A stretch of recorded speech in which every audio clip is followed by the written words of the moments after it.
दर्शकबिन नमस्कार। यति बेला तपाईहरु हेर्दै हुनुहुन्छ सुदूर एक्सप्रेस युट्युब च्यानल।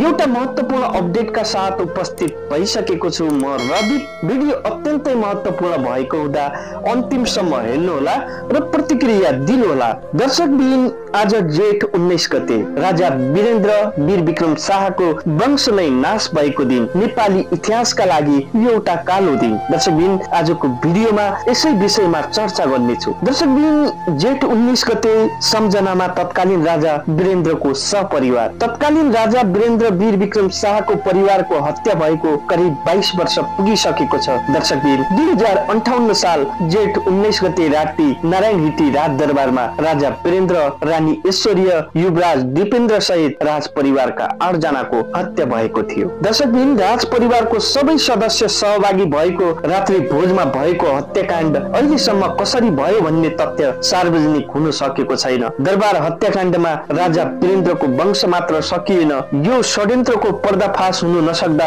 आजसम्म घटनामाथि आशंका बाँकी नै छ। दर्शकबिन 2058 जेठ 19 गते राति राजदरबार भित्रै हत्याकाण्ड भएको खबर सुनेपछि भोलिपल्ट हजारौं जनता सडकमा आए। राजा वीरेन्द्र, रानी ऐश्वर्य लगायत राज परिवारका 8 जना सदस्य एकै ठाउँमा मारिएको सो घटना सम्झिँदा आज पनि हामीलाई पीडा हुन्छ, आँखाबाट धरी आँसु चुहिन्छ। दर्शकबिन राजा वीरेन्द्रको हत्या भएको खबर केही घण्टामै संसार भरि फैलियो। करोडौं नेपाली स्तब्ध भए। धेरै विदेशीले पनि हार्दिक संवेदना प्रकट गरे। कैयौं राष्ट्रका राष्ट्र अध्यक्ष, राजनेता, सरकार प्रमुख, कूटनीतिज्ञ, विद्वान, विदुषीले गहिरो दुःख व्यक्त गरे। राजा वीरेन्द्र आज पनि अधिकांश नेपालीका हृदयमा उत्तिकै सम्मानित, स्मरणीय र आदरणीय छन्। उनको कार्यकालमा संयुक्त राष्ट्र संघका महासचिव कोफी अन्ना र हाबियर प्रेज द कोयर, स्विजरल्यान्डका राष्ट्रपति प्रोफेसर ओनोरड कोलर, भारतीय राष्ट्रपतिहरू ज्ञानी जैल सिंह तथा केआर नारायण, प्रधानमन्त्री पीवी नरसिंह राव, चीनका प्रधानमन्त्री जू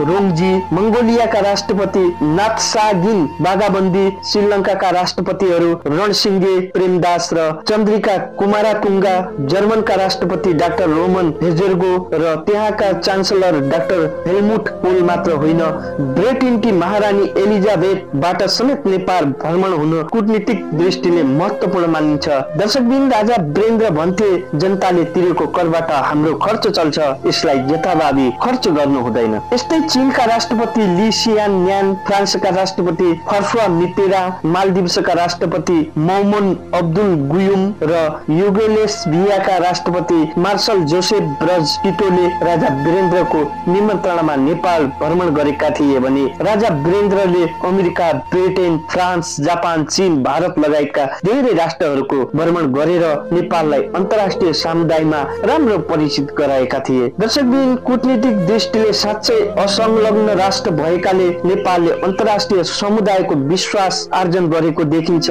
सो कालखण्डमा नेपालको राष्ट्रसंघको सुरक्षा परिषदको सदस्य बन्यो। 2031 फागुनमा राजा वीरेन्द्रले आफ्नो शुभ राज्याभिषेकमा विभिन्न 60 राष्ट्रबाट आएका विशिष्ट पाहुना, राजा, राष्ट्रपति, प्रधानमन्त्री र युवराजहरू उपस्थित समारोहमा नेपाललाई शान्ति क्षेत्र घोषित गरियोस् भन्ने प्रस्ताव राख्यो। नेपाललाई शान्ति क्षेत्र घोषित गरियोस् भन्ने प्रस्ताव राखे। त्यसलाई भारतले समर्थन गरेन, तर 116 राष्ट्रले समर्थन गरे। भारतकै दबावका कारण नेपालका दलहरूले समेत शान्ति क्षेत्रमा प्रस्तावको विरोध गरे। 2028 माघ 17 गते बिहान चितवनमा राजा महेन्द्रको स्वर्गारोहण भयो। 16 वर्ष 10 महिना राजगद्दी सम्हालेका राजा महेन्द्रले जनताको व्यापक समर्थन, समिति, बजेट र स्रोत साधनको सदुपयोग गर्दै विकासको ढोका खोल्दै गए। राजा महेन्द्रका जेठा छोरा वीरेन्द्रले आफ्ना पिताले सुरु गरेको विकास अभियानलाई अघि बढाउन अहोरात्र मेहनत गरे। देशका कुना कुनाको पैदल भ्रमण गरे। आफ्नै पिता झै उनी गरिब किसानका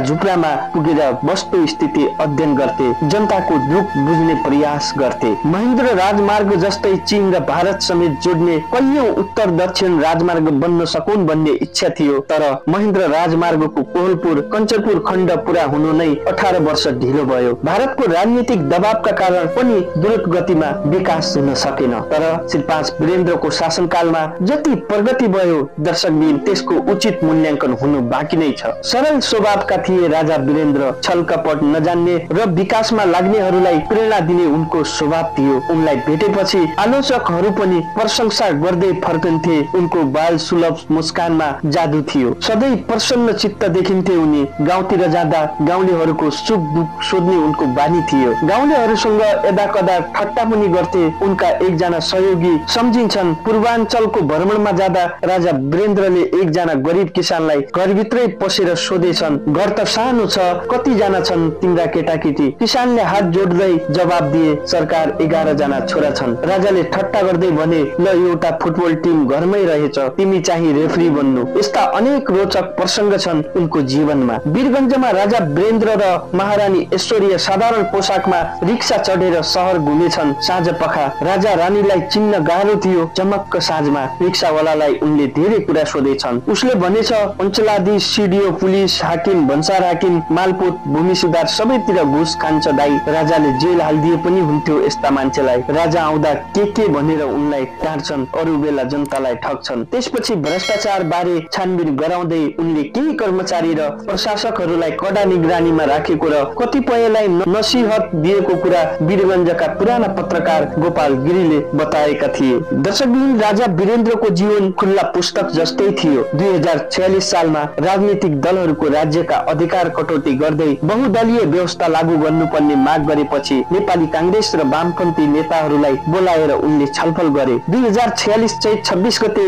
दलहरूमाथिको प्रतिबन्ध फुकुवा भयो। राष्ट्रियता, राष्ट्रिय स्वाभिमान, विकास र स्वतन्त्रता प्रति संवेदनशील थिए राजा वीरेन्द्र। 2036 सालमा उनले जनमत संग्रह गराएका थिए। संसारका सर्वशक्तिमान राजाले जनताको चाहनाको सम्मान गर्दै जनमत संग्रह गराएका घटना विरलै पाइन्छन्। 2021 सालमा युवराज छँदा वीरेन्द्रले पूर्वाञ्चलका पहाडी जिल्लाहरू भ्रमण गरे। त्यसबेला युवराज वीरेन्द्रले मकै, भटमास, साग, कोदो, फापर आदि गाउँमा जे पाइन्छ त्यसैमा सन्तोष गरेर सैनिक पोसाकमा भ्रमण गरेको उनका सहयोगीहरू बताउँछन्। 3-4 जना सिपाही भ्रमण दलमा भए पनि युवराज वीरेन्द्र आफ्नो भारी आफै बोक्थे उनीहरू भन्छन्। राजा वीरेन्द्रका अंगरक्षक रहेका जनरल शान्त कुमार मल्लले भनेका छन्, महेन्द्र राजमार्ग जस्तै चीन र भारत समेत जोड्ने 4-5 वटा उत्तर दक्षिण राजमार्ग बन्न सकुन् भन्ने सरकारको इच्छा थियो। तर महेन्द्र राजमार्गको कोहलपुर कञ्चनपुर खण्ड पूरा हुनु नै 18 वर्ष ढिला भयो। भारतको राजनीतिक दबावका कारण पनि द्रुत गतिमा विकास हुन सकेन। तर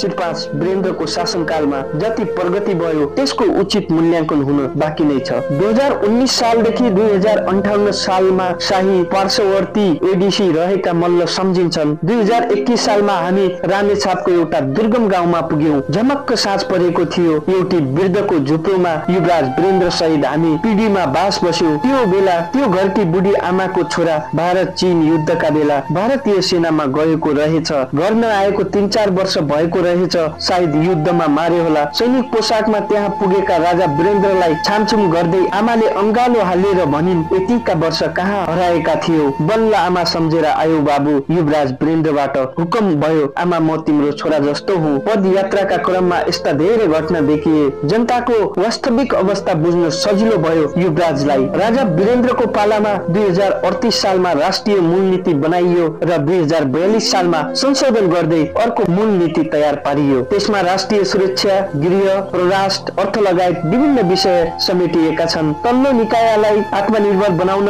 विकेन्द्रीकरण ऐन 2039 ल्याइयो। जमिनदारका लाखौं बिघा जमिन, अनुत्पादक रहने र भूमिहीन किसानले अर्काको खेत जोतेर जीवन निर्वाह गर्नुपर्ने विस्मातको अन्त्य गर्दै राजा महेन्द्रले किसानहरूलाई मोही यानी हक दिलाएका थिए। झापाको तत्कालीन बुधाबारी गाउँ पञ्चायतका 9 जना भूमिहीन किसानले सोही गाउँमा पहिलो पल्ट राजा महेन्द्रबाट मोही यानीको हकको प्रमाण पत्र पाएर जग्गाको मालिक बनेका थिए। त्यसरी प्रमाण पत्र पाउने मध्ये एकजना किसान राधा प्रसाद धिमालले यस पंक्तिकारसँग भनेका थिए, महेन्द्र जस्तो राजा कहाँ पाउनु? उनले हामीलाई मोही यानी हक नदिएको भए भिखारी बन्ने थियौं। कलेजमा पढ्ने केही विद्यार्थीले पंक्तिकारसँग सोध्ने गर्छन्, 2058 सालमा राजा वीरेन्द्रको हत्या हुँदा हामी बालक नै थियौं। तपाईहरूले राजा वीरेन्द्रका बारेमा बेला बखत प्रकाशित गरेका लेख मार्फत हामीले धेरै कुरा बुझ्न पाएका छौं। तर नेपालको इतिहास, संस्कृति र परम्परासँग जोडिएको दरबार हत्याकाण्ड लगायतका विषयलाई अरू स्पष्ट गर्दै लेख्न मिल्दैन।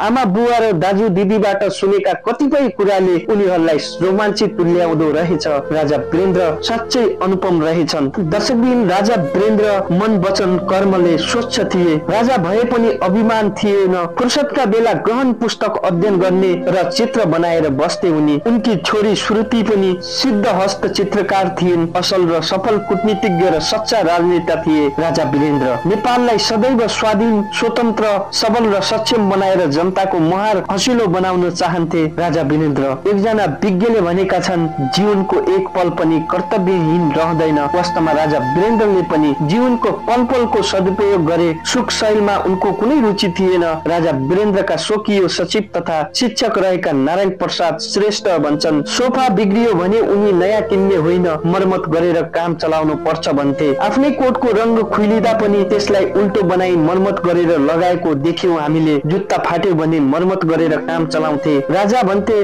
जनताले तिरेको करबाट हाम्रो खर्च चल्छ, जथाभावी खर्च गर्नु हुँदैन। आफूलाई जनवादी, लोकतन्त्रवादी वा गणतन्त्रवादी भन्नेहरूले राजा वीरेन्द्रको जीवन शैलीबाट धेरै कुरा सिक्न सक्छन्। दर्शकबिन, प्रजातान्त्रिक मूल मान्यता, संस्कार, सभ्यता, शिष्टाचार तथा मानवीय जीवन प्रतिको विशिष्ट दृष्टिकोण राजा वीरेन्द्रको जीवनका हरेक पलमा व्यवहार समेत देखियो। यसबाट राजनीतिक व्यवहारहरूले मात्र होइन, आफ्नो व्यक्तित्व उठाउन चाहने र राष्ट्रको उत्थानमा समर्पित हुन चाहनेले उनको जीवनबाट धेरै शिक्षा लिन सक्छ। 2002 पुष 14 गते जन्मिएका राजा वीरेन्द्र 9औं महिनामा जन्मिएका थिए भने उनको जीवनको अन्तिम दिन जेठ 19 मा पनि अन्त्यमा 9 अङ्क नै आउँछ। त्यस्तै उनको जन्म, विवाह र स्वर्गारोहण शुक्रबार नै भएको थियो। यसलाई पनि एउटा अनौठो संयोग मान्नु पर्छ। घुम्दै फिर्दै फेरि जेठ 19 ले फेरि नेटो काटिसकेको छ। इतिहासको एउटा कालो दिन। राजा वीरेन्द्रको स्वर्गारोहण भएपछि नेपालबाट स्थायी शान्ति र एक किसिमको खुशी हराउँदै गएको धेरैको बुझाइ छ।